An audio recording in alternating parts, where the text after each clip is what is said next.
Okay, welcome, guys. Thesoftspokenshaman here. Thesoftspokenshaman@gmail.com is the place to hit me up if you want to read my books, if you want to consult, you want to reach out. I'm not a licensed therapist, but I do offer, I guess, what you call, legally speaking, counseling and stuff like that. I like to help people out.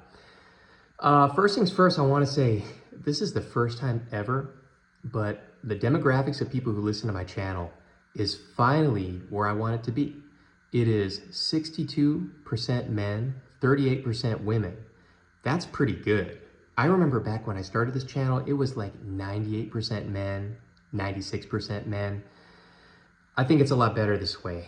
And honestly, I mean, this is a topic I'll get into for a video tomorrow, I think, on why I think that's a good thing. But I like that. I think that's much better. So anyways, today I received an email from Amanda. And Amanda left me a brick of an email. I mean, I'm talking an email with like 17 paragraphs. And first thing I'm gonna say is, girl, if you talk like how you write, I can see why your husband might want to leave you. I'm just playing. I'm just joking. You seem perfectly nice, but you know, we all do. Basically, I'm gonna give a summary of what she said. She basically says, you know, I feel that I'm on track for getting a divorce. My husband isn't how he was in the beginning. He's changed. So she wanted to know what she should do. Now that's a whole can of worms, and that would require me sitting here at my table all day, which I don't want to do because this stick of incense is probably going to run for about 20 minutes. I will do that, but I'm not going to do more than that. What I will tell you is why you're getting a divorce. So the one thing I did ask her is, I said, when your husband proposed to you, did he get down on one knee? And she said, yes, he did. I said, meow, pump the brakes, back up. This is where you should have told him, biatch, get off your knee, get up on your 10 toes, and then see if it still feels right to ask for hand in marriage. You know, women need to end this pageantry where this is not biblical, this is not written in any religious text, where men get down on one knee and basically you're transmitting to her hind brain that you are applying to be her lifelong servant. That's not what a marriage is supposed to be. It's supposed to be, you know, sickness and in health, right? You know, you're supposed to both serve each other. It's not the man pipelining his service to the woman and the woman just lays back on the couch and goes, that is not enough service today. So, you know, my son, you know, or my husband, you or whatever, you know, you need to work harder. So you allowed that. And, you know, a lot of women, not all, again, put that proviso out there. A lot of women, they're touched when a man, you know, expresses his desire to be her slave, a lifetime of servitude. But any woman who's not a Jezebel woman, any woman who actually can see beyond that, knows that while it might be a good ego hit in the beginning, that a man is so smitten with you that he wants to serve you, you know that he, being a human being, can never live up to that. You know, listen, every human being shits, pisses, farts, their breath smells bad in the morning, you know. I think a lot of women need to recognize that about themselves too, is that you're not immune to this, and that God or nature, the creator, made sure that you're subject to all these things like men are to give you some humility. You know what I mean? It'd be one thing if Mother Nature said, you know, women don't have a butthole. Women don't have buttholes. But Mother Nature, God, whatever you want to call he, she, or it, didn't do that. You have a butthole. And no matter how fragrant you think the stench is, it isn't. I can guarantee you that. You know why? Because I remember when I was a young lad cleaning up women's restrooms, you know, in fast food establishments. It was horrific. Anyways, I'm getting on a tangent. You know, as a person who lives in Northwest Arkansas, I gotta say, I got my Brahms hot chocolate. I know it's probably the only unhealthy thing I have in a day, but really it's only chocolate milk and whipped cream. So, you know, please forgive me for my sin. Oh man. So any woman who's not a Jezebel woman understands it touches your ego to have a willing slave. But over time, you know that willing slave, you know, the honeysuckle period of the marriage is going to wear out over time, the honeymoon phase, you know? I don't know why I said honeysuckle. I think it just sounded better. It's going to wear out, and you're naturally going to be less in limerence with your man, and he's going to be less in limerence with you. Now, what does limerence mean? Because the other thing this woman expressed in her email is that she was having eyes for other men. And hey, at least you're honest about it. I'll give you that, because most women won't tell that truth. Limerence is basically when you are having a phantasmagorical or fantastical, illusionary longing and desire for someone to the point where you're creating narratives in your head of your life together. Now, we know that women are much more likely to have celebrity crushes or crushes with people who they'll never meet in their life. You know, men, we're more likely to crush on the cute girl at the grocery store who's got the, pear-shaped bottom in those mom jeans, and she's going between the Granny Smith apples and the Red Delicious apples, and you're looking at her going, yeah, I could see her sitting on my couch, I could, see an arm around her, in the morning. Hey, should we go to the French bakery this morning, or should you whip us up some French toast at home? This is how men think, right? We think about that stuff. So when a woman has limerence, typically it's going to be for either one of her suitors or somebody in her auditioning for her roster. You know what I mean? It's typically not going to be George Clooney or who's a younger guy nowadays. I don't even know. I'm almost 40 years old. Cut me a break. Whereas a man, his limerence is typically going to be for the cashier at the store who's just nice to him, who expresses interest even though he knows she's customer servicing him. He's lonely, perhaps, and he feels a connection even though it's not a real connection. And so he'll start delving into fantasy in his mind. So limerence is dangerous. I'd look it up if I were you, if you're not familiar with the term, because I guarantee you, we all have expressed limerence before, and it's really dangerous. So anyways, the reason why you're getting divorced is because you wanted a slave. Like most women in the Western world, you were propagandized to think that the man is supposed to be your lifelong servant. And so you went down that route, and now you're unhappy because he's not as good of a servant because, the love has lost its luster a little bit. You guys are in a routine and a holding pattern. And I guess he probably feels like he doesn't have to put in all the effort he did in the beginning. And to be quite honest, the same probably goes for you too.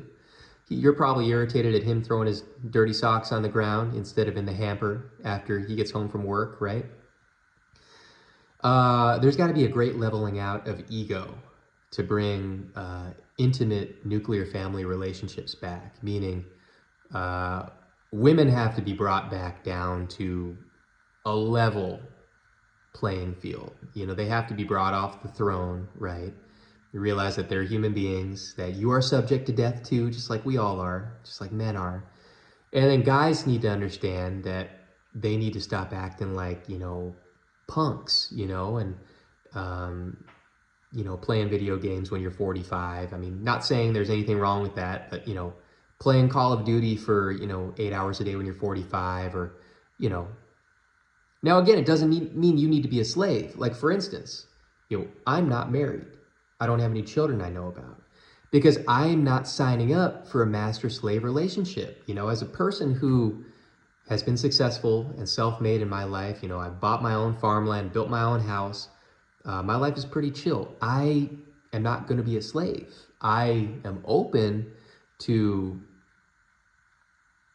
something that doesn't require submission on my part, or in the traditional sense, both parties submit.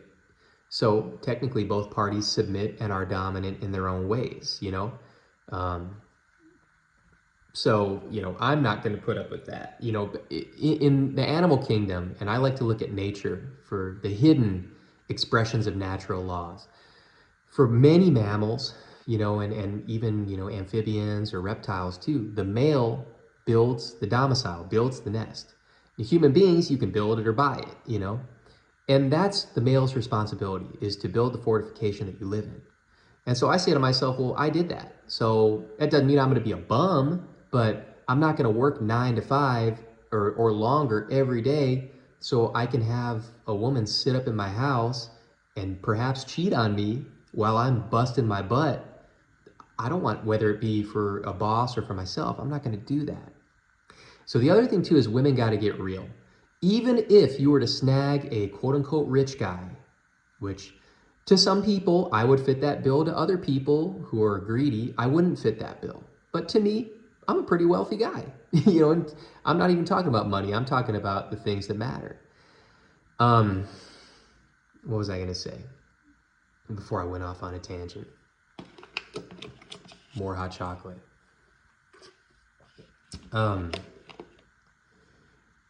I think that, oh, that's right.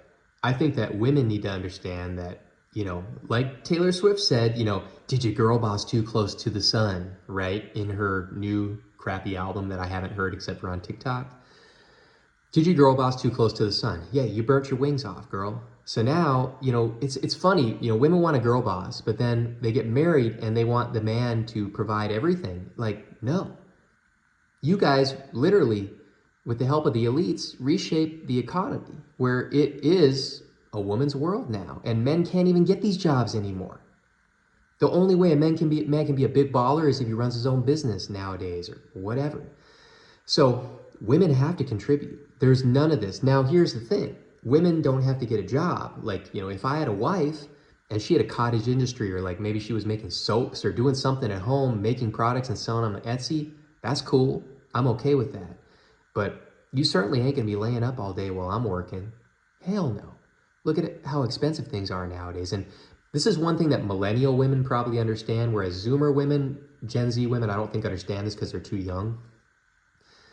Millennial women know what things used to cost. I was born at the end of 1985. I'm gonna be 40 at the end of next month. I remember what things used to cost. I remember when gas was $1 a gallon. Yeah, that's right. If you're 18 and watching this, yeah, Gramps understands what it used to be. Millennial women understand this. So I think millennial women, some of them are a little bit more chill and they understand this. Gen Z women, some of them are cool too, but a lot of them don't get it. They just, because, I understand. They were thrust into this. They don't know how things used to be. Many of them were less than 10 years old when the Great Recession happened, in 2007, 2008. So it's understandable. But there's got to be a leveling out of responsibility. And, like single moms, I can't tell you how many single moms I come across in my life.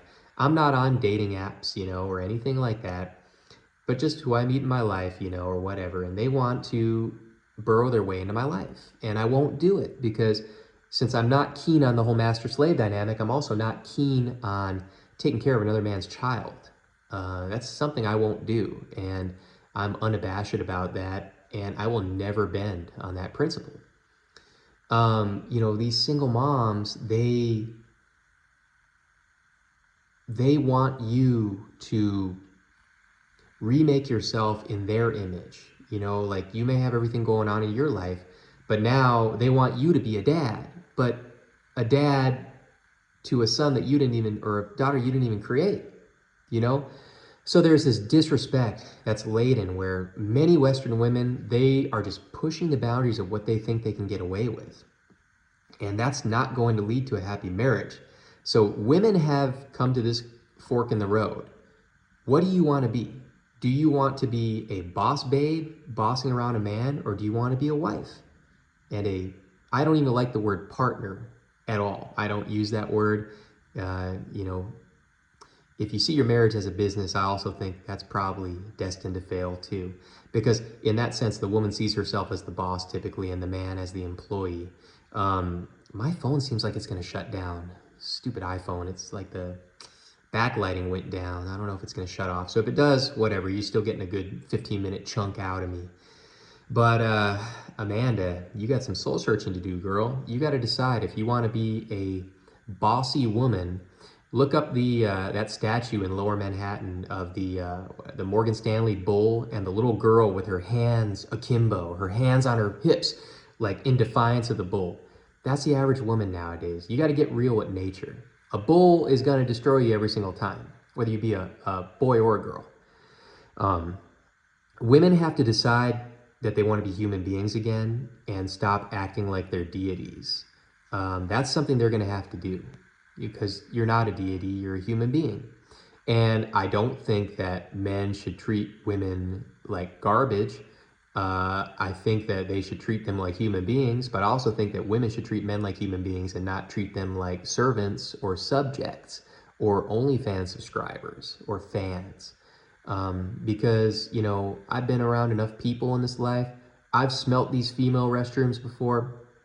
Yeah, I don't want to hear it. You know, you got a butthole, you got armpits, you stink in the morning just like everybody else. So, and I know what y'all look like without makeup. Some of y'all look cute without makeup. Some of y'all, you're really doing a big old snow job of fraud on people. So you got to get real with nature. You got to come clean to Mother Nature or Father God or whatever you want to call it. You know, you got to come clean. You got to decide that you actually want to be subjected to the bonds of marriage, because you're binding yourself to each other. You know, you're supposed to be equally yoked, at least in the Christian tradition, you know, equally yoked. To be yoked is to be, you know, enslaved or bound. To be equally yoked means you're both bound to each other. Not one person is a slave and the other is the master. Both people are both master and slave, meaning, you know, there's no dominance and submission. There's just an equal playing field where there's supposed to be none of that. Most people shouldn't be married. Honestly, in the biblical sense at least, most people should not be married because they're not equally yoked. And again, the woman is most of the time looking for a come up. She's looking for a footstool, especially for her quote unquote starter marriage, to use a guy and then spit him out, throw him away. Man, I remember I was living in, when I first got here to Arkansas, Northwest Arkansas in 2019, I was living at this hysterical hippie commune. Some of you might remember this back from 2020, because she was chill. I did some work around the property. I didn't have to pay rent. It was great, you know. And then the commune disbanded, and I was able to have the whole place to myself. Anyways, there was a girl who had just moved from Portland, Oregon to Fayetteville, and she had gotten a $300,000 divorce settlement because she had divorced her husband. The husband hadn't done anything to her, and she had concocted this whole story and basically destroyed his life and walked away with everything he had worked for. And I pretended to be just super chill with this girl, and I talked to her whenever she was there, and I, you know, try to get inside her mind. Oh, I mean, she was evil. She was, and I don't say that lightly. You know, I often say at best, you know, modern women are amoral at best and immoral at worst. She wasn't just immoral, this woman. She was straight up evil, abject, craven evil. And the things she had to say about her ex-husband, horrible. And she was walking around. She got this huge settlement. She wasn't even paying rent at this hippie commune. And the owner of the property wanted her to pay rent. She just refused to, because I guess she thought because she got this settlement, she's like God's gift, you know. Now, hey, yeah, 300 grand back in 2019 is probably closer to maybe like 400 or 450 now, for sure. But it just goes to show you, you need to tread carefully with people, because there are bonds that are created when you get into intimate relationships with people, and you need to be sure that that's a bond you want to be fettered by. Because if it's not, you're going to pay for it, whether you be male or female. So best of luck to you, Amanda. I hope it works out for you, and I hope that this has given you some insight on why you're getting divorced. Of course, you know, you went into a whole lot of detail and specificity, and I didn't feel it was necessary to get into all that. It's a pretty cut and dry issue. You need to, perhaps, you know, what I would say for a lot of modern women is go to therapy with a male therapist. And not a simp, like find a male therapist who understands what's going on nowadays. Unfortunately, you're probably not going to find that in the church, because most of these church guys are simps, or they're totally blind to what's going on, to, you know, male-female dynamics and all that. They're pie in the sky, rose-colored glasses. I don't know, you know, I don't know where you'd find such a person, you know, besides maybe yours truly. I'd therapize you. I know that's not a word, but I don't know. Thesoftspokenshaman@gmail.com, guys. I gave you 20 minutes, and now I got to go out in the rain and do some work.